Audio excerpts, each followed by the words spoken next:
I gifted my parents a $425,000 seaside mansion for their 50th wedding anniversary. A home that I had spent months designing, furnishing, and decorating to reflect their love story. My mother always dreamed of waking up to ocean waves and watching sunsets from a porch swing, and my father used to promise her that, one day, when we're old and gray, I'll build you that view. Life had been unkind to them for years. Bills, medical expenses, sacrifices, but I'd finally reached a point in my career where I could give back. The moment I handed them the keys, my father teared up. My mother covered her mouth, trembling. "Oh, sweetheart," she whispered. "You did this for us?" "Always," I said, hugging them both tightly. That night, I drove home feeling like I'd done something right, something that truly mattered.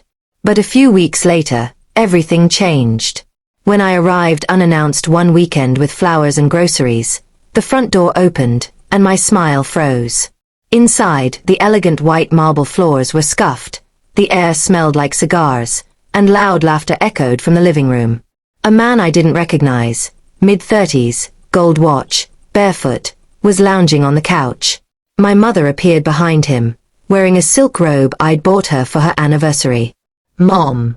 I asked, confused. Her face paled for a split second before she forced a smile. "Oh, honey. You should have called first." "Who is he?" I asked quietly, my eyes narrowing. The man grinned smugly. "Name's Leo," he said, leaning back as if he owned the place. "Your mom's friend." My chest tightened. "Friend," I repeated, looking at her. "Where's Dad?" She hesitated. "He's staying at your brother's for a while." I couldn't believe what I was hearing. My father, the man who adored her for 50 years, was gone? And she was living here, in the house I'd given them, with someone else? What happened? I demanded. Her expression hardened. "Your father and I need space. He's too set in his ways. Leo makes me feel alive again." I blinked, stunned. Alive? "Mom, Dad nearly broke his back working overtime so you could have this life. You're throwing him away for this." "Don't talk to me like that," she snapped. "You don't understand." Leo smirked. "Maybe you should leave, kid. This isn't your house." Something inside me snapped. I laughed bitterly. "Actually, it is. Every brick, every tile, every dollar, mine." My mother's face turned red. "You wouldn't." "Oh, I would," I said quietly. "You think I'd gift a house without a clause? It's under my name. I only let you live here." Her voice trembled. "You wouldn't take it away from me." "You took it away from yourself," I said coldly. "Dad deserves better." That evening, I found my father sitting quietly in my brother's backyard, feeding stray cats. When he saw me, his eyes filled with quiet sadness. "You found out," he murmured. "She's lost, son. I don't even recognize her anymore." I sat beside him, tears burning my eyes.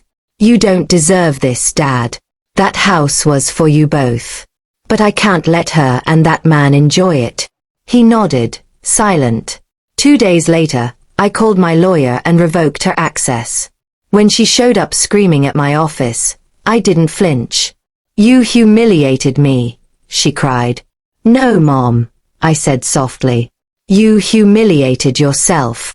A month later, the mansion was sold. I transferred half the money to Dad and helped him settle in a cozy cottage near a lake where he could fish and paint in peace. He told me once, with a tired smile, "That house never mattered. But what you did for me, that means everything." As for my mother, I heard Leo left her after the money dried up. She called once, asking for forgiveness. I wished her well but never looked back.